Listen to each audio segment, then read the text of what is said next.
Now, to shed more light on the industrial action, we have Comrade Salaam Abdulsobour, who is the Vice President of SANU from Abeokuta, joining us live from Abeokuta. Good evening and thank you so much for joining us at this time.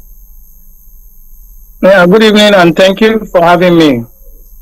Okay, all right. So what, from your hand, would you say is the basis for the call of an indefinite strike by both SANU, NATSU and NAT of federal universities across Nigeria?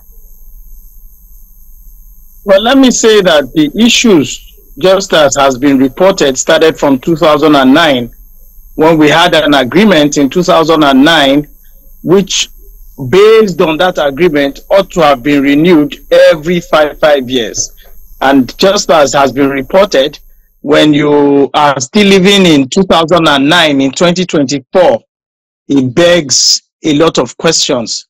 Now, arising from the 2009 agreement, there were a lot of allowances, there are a lot of responsibilities on the part of government with respect to the funding of universities, with respect to the management of the universities, with respect to governance of the universities, which have not been attended to. Then also with respect to the welfare of our members and also the renegotiation of that agreement. And in 2022, after a series of agitation, series of appeals with respect to addressing those concerns, just as has been reported, we have areas of almost 200 billion or areas of earned allowances being owed our members, but of which we had demanded that at least 50 billion of that areas should be paid our members in 2022. We also have the issues of IPPIS, which had also been affecting our members as at 2022. And these were the issues that led to the strike. And arising from that, government decided to withhold our salaries. You would recall that in early this year, the President of the Federal Republic had directed that the areas of those salaries, withheld salaries, should be paid to our members. But as we speak, no such action has taken place. Rather, we have continued to receive demeaning responses on the part of government officials. This time around, not on the part of the President of the Republic himself, but on the part of functionaries of government, the Minister of Education, the Minister of Finance, and what have you. Their lackadaisical attitude toward these issues have actually led us to a point where we have had to go on 1 week warning strike in February this year. And also, we also had to embark on national protest in May this year. So, as it were, all of these issues are what has led us now, arising from the fact that we have seen that government is intransigent with respect to this issue. So, we have decided to embark on a total strike, an indefinite strike, until when the issues are addressed. Okay, all right. So whenever strike happens, people are always worried about the consequences that it would have on Nigeria's education system and human capital development if prolonged. But that apart, since the reason for going on strike in the first place was because of the no work, no pay clause that was invoked for the first time, is there not fear that that might also happen this time around, that the unions are going on strike? Well, let me say that the no work, no pay that was implemented in 2022 has shown, by our decision to embark on this strike and by the support that we have received from our members, has shown that that no work, no pay policy has failed. What it means is that the attempt by government to cow us, to dehumanize us, to enslave us, to make us people who cannot agitate, who cannot make demands, has failed. That is why our members have said, well, they denied us salaries before and we didn't die. So because of that, we can also, so we are not dead. And as far as we are concerned, it goes to show that that policy itself has failed, and government should rethink its approach towards addressing industrial concerns in the university system. Part of it is for them to be preemptive. Part of them is for them to be proactive. Part of the ways by which government can ensure that there is industrial harmony is by them to ensure that they address the concerns of workers immediately they make agitations.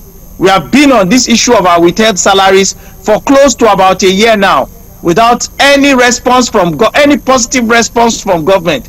We have been on the issue of renegotiation of our 2009 agreement since 2012, and there has been no positive response. Yes, they have set up about 3 negotiation teams, which on the part of government have repeatedly continued to fail. So for us, we believe that what has happened with respect to our defiance of the no work, no pay rule is that we are telling government that they need to rethink. They need to look for an alternative paradigm that can be able to change the dynamics of industrial relations in the university system, and not by cowing or attempting to cow university workers by using the no work, no pay rule. For us, it has failed. That is why we are back on strike. Okay, all right, but because we know it is widely known that Nigeria is facing a tough time economically, and the defense of government has always been that there is not enough money. So now, how can NASU, SANU, and other unions that have gone on strike, how can they and the government negotiate mutually, also respecting the federal government say that they might not have enough money to cater to increasing wages and other demands of these unions? Like I told you, before we embarked on strike, there were monetary and non-monetary demands. You're only asking a question with respect to the monetary demands. What happened to the non-monetary demands? What happened to the issues surrounding governance of the university system? What happened to the issues surrounding our career structure as university workers in the system? So as far as we are concerned, it is just a display of bad faith on the part of government.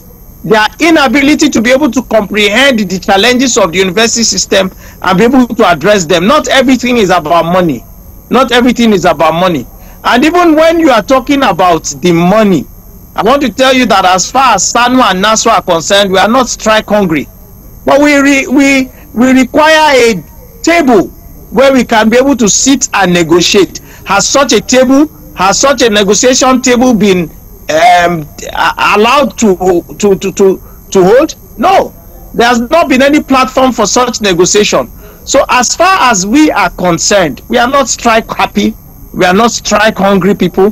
Where people, you talked about Nigeria suffering. Are Nigerians not suffering? Nigeria is suffering, yes, but are Nigerians not suffering? Is it not Nigerians that make up Nigeria? So we are suffering. So, and that is why when you look at, I want to believe that apart from perhaps the health sector, the Nigerian educational system, particularly the university system, has been worst hit by the JAPA syndrome. And that's why we are saying that, look, government must be able to come to the table and negotiate in good faith. But what government has continued to do is to negotiate in bad faith. And it is this spirit of bad faith in negotiation that has led us to the point where we have had to go on strike. Like I said, we are not strike happy, we are not strike hungry. But the situation of things around us demand that we cannot continue to look while we are dehumanized in the workplace. We cannot continue to sit by while the university system continues to slide into abyss. As it is now, what is the ranking of our Nigerian universities worldwide? Times Higher Education Global Ranking, all other ranking institutions. Where do Nigeria institutions, where do they stand as far as their rankings? And these are the issues we keep continuing to put on the front burner, which government has continued to neglect. So for us, I want to say that Nigerians are not. Nigerian university workers are Nigerians. They are not from Ghana. They are not from Togo. They are not from Mali. They are Nigerians. And they are equally as hit as every other Nigerian, if not more hit, because of the demands of the environment in which we operate. If we are operating a 2009 salary structure in 2024, it calls for a lot of questions. So those are the issues. Like I said, again repeating, if we are operating a 2009 salary in 2024, I don't think the issue is about the inability of government to pay. It's about bad faith on the part of government. Thank you. Oh.